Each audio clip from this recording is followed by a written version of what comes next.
Bonsoir, mon nom est Mireille Baudet, je suis enseignante en soins infirmiers. Dans la vie, j'aime partager mes trouvailles, mes connaissances ou encore mes recherches parce que des fois, c'est aussi des recherches que je vous partage. Vous m'amenez des sujets ou lors d'une discussion, vous me permettez d'avoir une réflexion sur un sujet que je pourrais créer une petite vidéo. Donc, au bas de la vidéo, vous allez avoir le lien pour la chaîne YouTube. Vous pouvez liker, commenter, surtout commenter puis me donner des idées.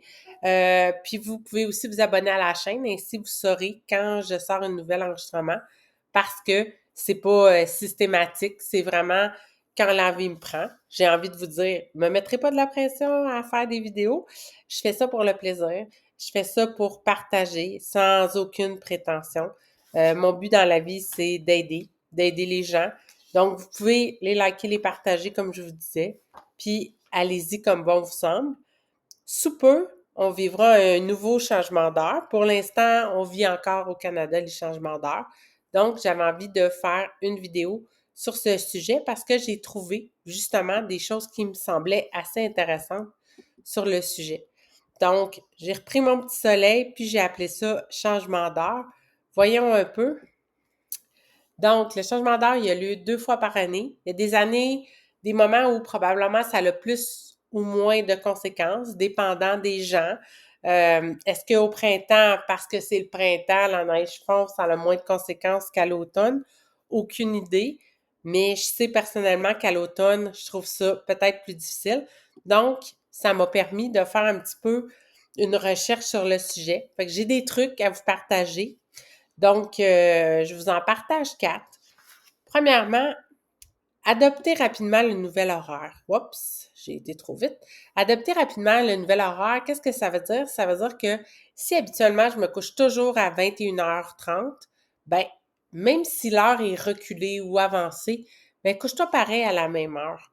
Au pire, si t'es pas encore fatigué, écoute de la musique douce, écoute une méditation, fais quelque chose pour te relaxer.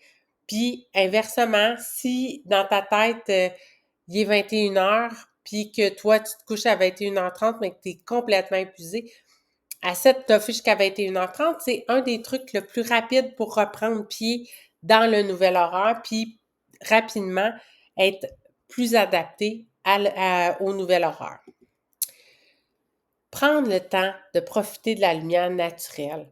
Donc, il est bon de profiter quand on a une journée ensoleillée, parce que la lumière revient. Exemple, on est au mois de mars, ou qu'on est en novembre, puis qu'aujourd'hui, il y a du soleil, bien, profitez-en, allez dehors.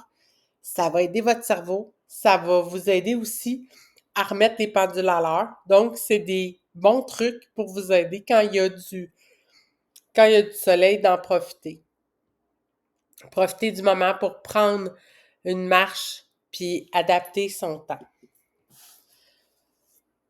Vous pouvez aussi utiliser la luminothérapie, mais aussi la supplémentation de vitamine D.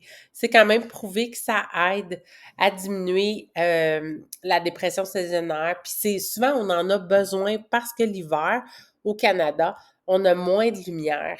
Donc, notre vitamine D, qui est la vitamine du soleil, on en a moins dans notre corps. Fait qu'il y a 2 options. Tu peux en ajouter du mois d'octobre à avril. Fait que lorsque le soleil diminue, ben ça peut t'aider pour les saisons froides. Fait que ça, c'est quand même important.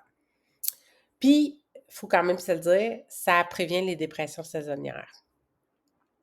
Autre truc, ben, il faut que vous considérez la mélatonine. C'est une hormone qui intervient dans la régularisation du sommeil. Il y a des enfants que j'ai de la misère, d'autres moins. Donc, elle peut s'avérer utile lors du changement d'heure.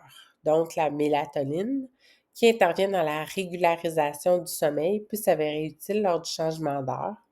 Naturellement sécrétée par la glande pinéale, située dans le cerveau, pendant la nuit. Fait que vraiment, la mélatonine, c'est quelque chose qui vous aide pour le sommeil. Puis, elle informe le cerveau qui fait nuit. Donc, on peut prendre un supplément de mélatonine quand, par exemple, on réalise que c'est le changement d'heure ou qu'on a de la misère à s'endormir, c'est un des trucs qui est aussi disponible. L'autre petite chose que je voulais vous parler, bien, c'est sûr que la perte de la vitamine D, le changement d'heure peut amener des symptômes un peu dépressifs. Il faut en être conscient. Il faut voir, puis il faut les contrer. C'est à nous de déterminer si on a besoin ou pas. Par la suite, il existe de l'aide. Quand vous en avez besoin d'un soutien, bien, c'est important de parler, c'est important d'aller vers les gens compétents pour vous aider. C'est super important de prendre le temps. De prendre le temps de se donner une chance aussi, de se donner du temps. Puis quand c'est trop dur, puis que notre boulet est trop lourd, bien, demandez de l'aide. C'est important. Donc, mon petit 4 trucs pour bien vivre le changement d'heure, bien, c'est quelque chose que j'ai trouvé dans les pharmacies. Donc, il y en avait 2. Il y avait la pharmacie Brunet qui avait des éléments et la pharmacie Jean Coutu. Sur ce, je vous souhaite une belle soirée, belle journée, bel après-midi et surtout, si vous avez besoin d'aide, n'hésitez pas à faire le 811.